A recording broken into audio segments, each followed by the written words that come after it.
em 4 séculos. Neste trabalho, você irá conhecer os movimentos literários do Brasil e suas artes. Além do brilhante Carlos Drummond de Andrade, uma de suas inúmeras obras.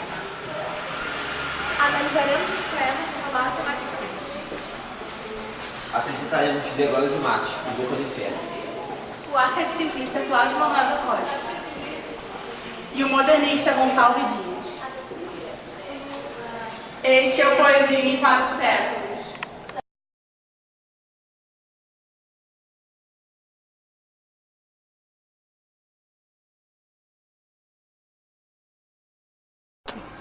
Congresso Internacional do Medo.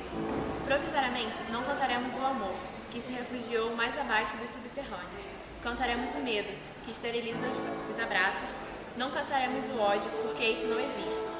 Existe apenas o medo, nosso pai e nosso companheiro. O medo grande dos sertões, dos mares, dos desertos, o medo dos soldados, o medo das mães, o medo das igrejas. Cantaremos o medo dos ditadores, o medo dos democratas. Cantaremos o medo da morte e o medo de depois da morte. Depois morreremos de medo. E sobre nossos túmulos nascerão flores amarelas e medrosas. O poema lido agora foi escrito por Carlos Drummond de Andrade, que faz parte do movimento modernista, que surgiu em 1922 na Semana de Arte Modernas, que aconteceu em São Paulo, no Teatro Municipal. Carlos Drummond de Andrade nasceu em 1902, em Minas Gerais, e se mudou com a família para Belo Horizonte em 1920. Um ano depois, ele publicou seus trabalhos no Diário de Minas e seu primeiro prêmio foi em 1922 em um concurso que ganhou com a obra Joaquim do Telhado. Seu primeiro livro, Algumas Poesias, foi publicado em 1930. Como já disse anteriormente, o modernismo surgiu em 1922 na Semana de Arte Moderna.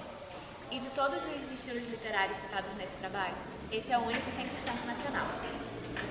O modernismo é composto por 3 fases. A primeira parte do modernismo foi marcada pela quebra de todos os padrões existentes, o que a tornou a mais radical de todas. A segunda foi rica em prosas e poesias, marcadas pelo verso livre e pela quebra dos padrões. A terceira fase, ela visava a literatura introspectiva e intimista. E o modernismo visava também a quebra de todos os preceitos da literatura moderna. O poema não possui rimas, que quer dizer que são versos brancos. Ele é monoestrófico, só tem uma estrofe, e ela é composta e ela é irregular de 11 versos. Ela fala sobre o medo e a desconfiança que temos que ter em relação às coisas, realça a inexistência do ódio, realça o temor aos desastres naturais, às crises políticas, à ditadura, o temor ao medo e a desconfiança em relação à nossa família e amigos. O Drummond procura não transmitir nenhuma mensagem padrão sobre o amor. Ele enfatiza a ideia do medo, consequente da ação de amar, e ele diz que o medo rege nossas vidas. O medo causa desequilíbrio, dúvida e angústia. E o poema foi escrito em um contexto histórico de medo, que era um ambiente de guerra, de conflitos e morte.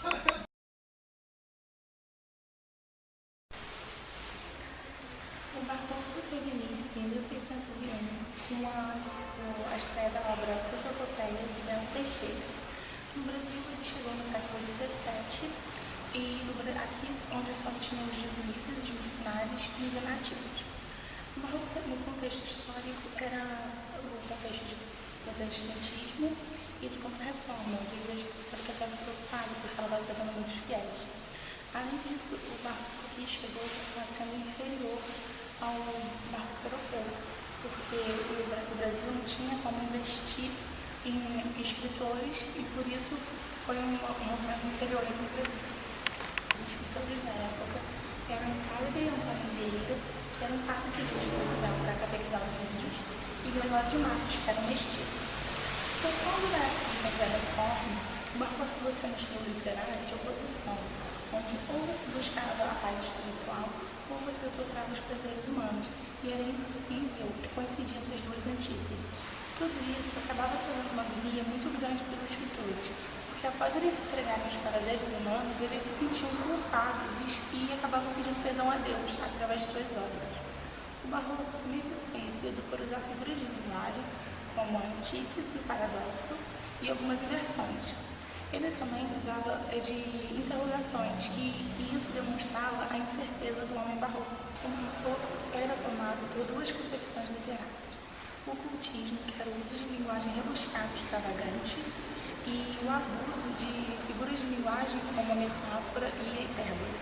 O conceptismo, que era o uso de ideias e raciocínio lógico para convencer o leitor, e era muito usado na prosa. Gregório de Matos foi o escritor mais importante do barroco no Brasil. Ele nasceu em 1633, na Bahia, fez faculdade de Direito em Coimbra, e com isso ele trouxe uma bagagem de conhecimento muito grande para cá. Quando ele começou a escrever, ele ficou conhecido como um Boca de Inferno, porque ele satirizava o clero, os comerciantes e o Brasil em geral. Ele trouxe uma linguagem que o pessoal, o povo daqui, não estava acostumado a falar, então isso causou um espanto para eles. Ele morreu em 1696, em Recife. A certa personagem desvanecida de Gregório de Matos. Um soneto começa em vosso grado. Contemos esta regra por primeira. Já lá vão duas e esta é a terceira. Já esse quartinho está no cabo. Na quinta tosse agora porco o rabo. A sexta vai também desta maneira. Na sétima entro já com grande conceito. E saio dos quartetos muito bravo. E agora nos terceiros que direi a vós, Senhor, a mim me honrais. Gabando-vos a vós e eu fico rei. Nesta vida um soneto já ditei. Se deste agora escapo, nunca mais. Louvado seja Deus que o acabei. Poema Certo Personagem Conhecido, de Gregório de Matos, é composto por 2 quadros e 2 terceiros, com um sistema de rimas ABBA e CDC, sendo 14 versos em total. Essas são as características que fazem do poema um soneto. As rimas são ricas, externas e intercalares. A primeira estrofe glorifica no si que o poema é escrito em homenagem a algo ou alguém, mas não explicita quem é o homenageado. Na segunda, ele expressa paciência ao escrever utilizando até mesmo uma linguagem mais coloquial, que contrasta com a linguagem dos versos. Na terceira, o livro revela que o soneto é escrito a Deus, embora não saiba o que escreveu sobre ele. Agora, na última estrofe, o autor volta a declarar cansaço para com o texto e agradece a Deus por ter terminado. A característica composta presente no cor religioso do texto, embora o lírico repetidamente declare impaciência ao escrever. Isso dá uma característica satírica ao texto, alegando que o homem barroco logo se cansa da vida religiosa. Um outro aspecto do movimento é o contraste de linguagens e de pensamentos que começam dedicados ao soneto e acabam impacientes com ele. Cláudio Manuel da Costa foi jurista e poeta do Brasil Colônia. Destacou-se pela sua obra poética e pela sua participação na Inconfidência Mineira. Foi também advogado de prestígio, fazendeiro abastado, cidadão ilustre e pensador de mente aberta. Sua morte é cercada de mistérios, pois supostamente ele se suicidou, mas há teorias que ele tenha sido assassinado. Foi preso por ser inconfidente menino. Os poetas contemplavam a vida simples e desprezavam a vida nos grandes centros urbanos. Os poetas utilizavam pseudônimos em latim para ficar parecidos com poetas da atividade clássica. O contexto histórico mundial era de iluminismo e revolução industrial, enquanto no Brasil acontecia a Inconfidência Mineira. Por isso o movimento se tornou muito contraditório, pois falava da vida simples e pacata enquanto estava acontecendo a Inconfidência Mineira no Brasil. O escritor Arco utiliza alguns preceitos da atividade clássica, como Fugere Urbem e Locus Amoenos, que que desprezam a vida no centro urbano e exaltam a vida no campo. Aurea Mediocritas, que o homem só se permite ambições intelectuais. Nutilia Truncatis, que despreza a linguagem truncada e preza pela linguagem simples. Carpe Diem, que significa aproveitar ao máximo a vida, principalmente a juventude. Alteia, de Cláudio Manuel da Costa. Aquele pastor amante, que nas úmidas ribeiras, deste cristalino rio, guiava as brancas ovelhas. Aquele que muitas vezes, afinando a doce avena, parou as ligeiras águas, ouviu as bárbaras penhas, sobre uma rocha sentada caladamente se queixa, que para formar as vozes teme que o ar as perceba.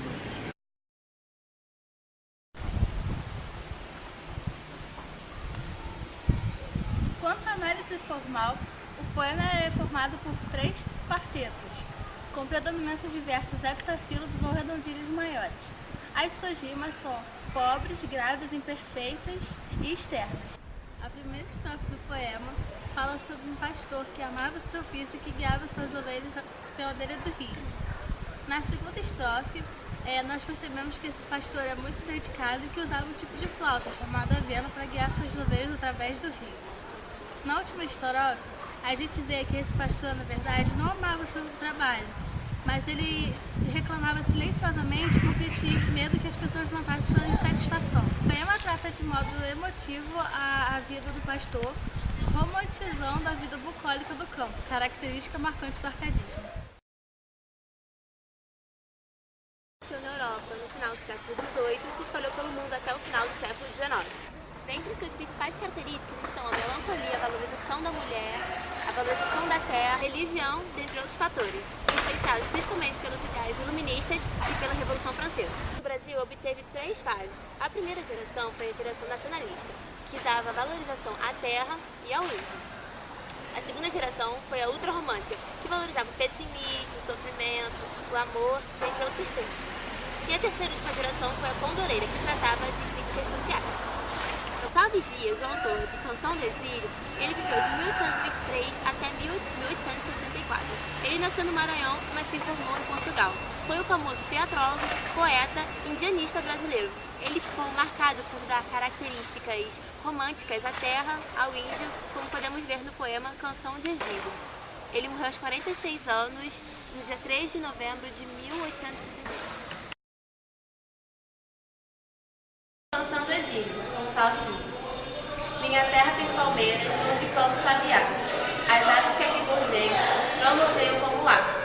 Nosso céu tem mais estrelas, nossas fardas têm mais flores, nossos bosques têm mais vida, nossa vida mais amores. Esses mar sozinho à noite, mais prazer eu encontro lá. Minha terra tem palmeiras, onde canto sabiá. Minha terra tem primores, que tais não encontro eu cá. Esse mar sozinho à noite, mais prazer encontro lá. Minha terra tem palmeiras, onde canto sabiá. Não permita, Deus, que eu morra, sei que eu volte para lá. Sei que desfrute os primores, que não encontro por cá. Seguindo a vista as palmeiras, onde canto sabiá. O poema é composto por 3 quartetos e 2 sextetos. Sua maioria dos versos é heptassílabo. Nos 3 quartetos, o segundo verso rima com o quarto, enquanto os restantes são versos brancos. No primeiro sexteto, ocorre uma rima intercalada, seguido de versos brancos e outra rima B. O segundo sexteto apresenta 3 rimas A com 2 versos livres. A maioria de suas rimas são pobres. Na primeira estrofe, o lírico compara a terra onde ele está, que é Portugal, com a terra natal dele, que é o Brasil. Na segunda estrofe, ele destaca como as coisas são melhores no Brasil. Na terceira, ele realça como é mais feliz no país onde nasceu, como encontra mais prazer por lá. Na quarta estrofe, o autor volta a comparar Brasil e Portugal, repetindo versos de estrofes anteriores. Na última estrofe, o lírico implora a Deus para que ele possa retornar à sua terra nativa, pois é mais feliz por lá. A característica romântica está na valorização da nação e das terras brasileiras, assim como o sentimentalismo exagerado e a evocação de elementos nativos, como o sabiá e as palmeiras.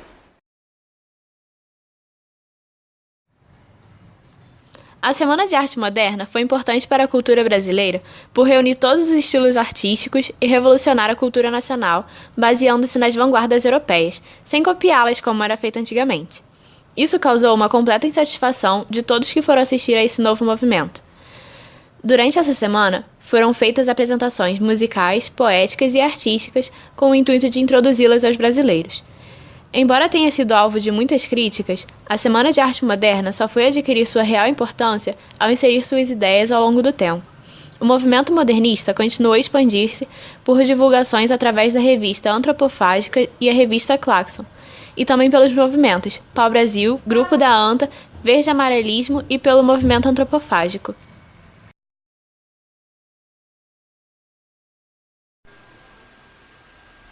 Agora eu vou comparar os 4 textos que a gente trabalhou nesse projeto.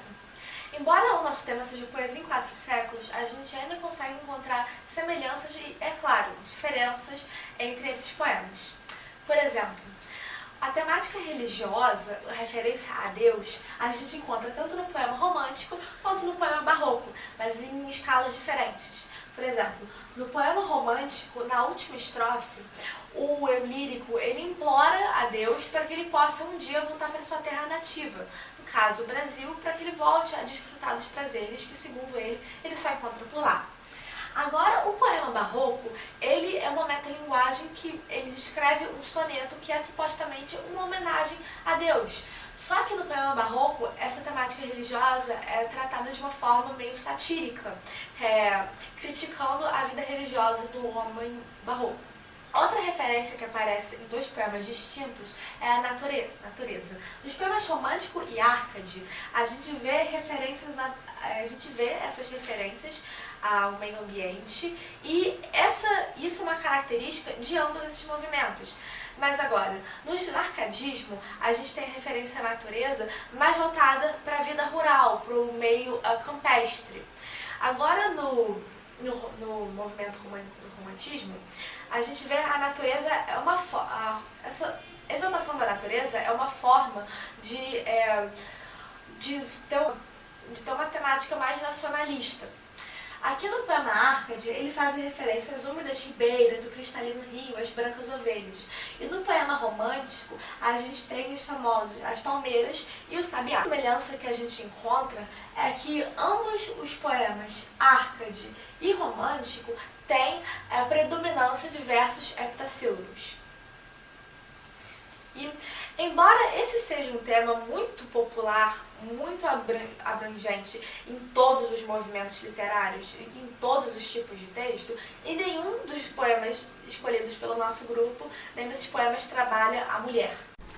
Os poemas romântico, Árcade e barroco são os únicos a apresentarem rimas. No poema modernista a gente não tem isso.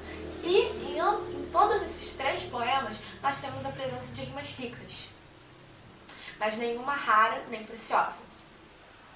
Os poemas modernista e romântico tratam de emoções mais exageradas. Nesse caso, o medo, que aparece com uma pequena característica satírica, e aqui a saudade, que é amplamente tratada nesse famoso poema de Gonçalves Dias. Agora, nos poemas barroco e Árcade, nós temos uma temática mais leve, não tão sentimentalizada quanto os outros 2 poemas. Aqui no barroco, a gente tem a presença forte da metalinguagem, que também utiliza uma sátira, a vida religiosa, e no poema Árcade nós temos simplesmente um relato de como é boa a vida dos que levam o ofício de pastor. Ambos os poemas barroco e modernista apresentam sátiras. Nesse poema de Carlos Drummond de Andrade, a gente vê uma sátira ao medo que, segundo ele, rege a nossa sociedade. A gente já tratou disso na parte em que analisamos a temática desse poema. E agora no poema barroco nós temos uma sátira, mas porém com um tema diferente. Aqui ele satiriza a vida religiosa do homem daquela época. E o movimento barroco também é bem marcado por isso, como a gente analisou, por essa ideia de uma hora você está adorando a Deus, pedindo perdão pelos seus pecados, e outra hora você está se entregando aos prazeres carnais. E agora, como são poemas pertencentes a 4 séculos completamente diferentes, a gente, claro, vai ter diferenças. O poema barroco, a gente vê que é o único soneto entre eles, embora esse tipo de texto fosse bastante popular também nos movimentos romântico e Árcade. No modernismo, nem tanto, porque o objetivo do movimento modernista é exatamente quebrar com esse tipo de padrão, com esse tipo de estrutura. E, como eu disse, O de Drummond é o único que não tenta não seguir nenhum tipo de estrutura. Ele não tem metrificação, ele é composto de apenas uma estrofe e ele não possui nenhum tipo de rima. E isso só fortalece a característica desse movimento ao qual Drummond pertenceu. Outra diferença que a gente observa é no número de estrofes de cada poema. No poema de Drummond, a gente tem só uma estrofe, também com toda aquela coisa de querer quebrar com as estruturas. No poema barroco, a gente tem 4, por ser um soneto. No poema romântico, nós temos 6 estrofes. E no poema Arcade, nós temos só 3. O poema barroco também é o único que apresenta metalinguagem, por se tratar de um soneto que descreve a escrita de um soneto.